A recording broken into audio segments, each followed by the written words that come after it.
কি চেনা চেনা লাগছে তো লোকেশানটা? হ্যাঁ, একদম ঠিকই ধরেছ। তো চলো, আজকে তোমাদের সাথে আমি শেয়ার করব আমার পুতুল ব্রাইডের গল্প। আর আজকের লোকেশান ছিল আমার নন্দীগ্রামের মিলন বাজার। ওই দিন আকাশের অবস্থাও খুব একটা ভালো ছিল না, খুব মেঘ করেছিল আকাশে। ডেটটা ছিল 12 জুন।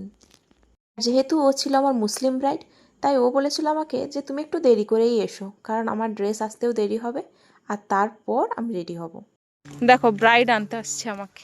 দেখি ব্রাইড, একটু ঘোরো, একটু ঘোরো, একটু ঘোরো। চলো চলো। কথা বলতে বলতে চলেও এলাম ব্রাইডের বাড়ি, আর তারপরেই শুরু হলো খুব জোর বৃষ্টি। তারপর একটু ওয়েট করলাম, আর তারপর ব্রাইড চলে এলো রেডি হওয়ার জন্য, সাথে আমাদের জন্য এইসব নিয়ে।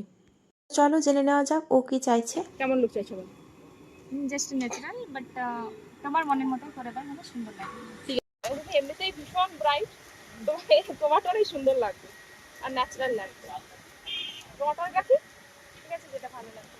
ঠিক আছে, মিষ্টি ব্রাইড শুধুই হাসে।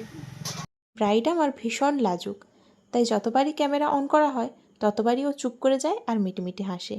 তো যাই হোক, এরপর আমি একে একে বেস মেকআপ, আই মেকআপ সব কিছু কমপ্লিট করে নিই, আর ওর মেকআপটা এখানেই কমপ্লিট হয়। তবে ওর ফুল লুক করা হয়েছিল ওদের রিচুয়ালস মেনেই। চলো ওকেও একবার জিজ্ঞাসা করে নিই যে ওর লুকটা ওর কেমন লাগছে। তোমার আজকের লুক নিয়ে তুমি স্যাটিসফাইড? ঠিক তো? ভালো লাগছে তোমার নিজেকে? চলো, থ্যাংক ইউ।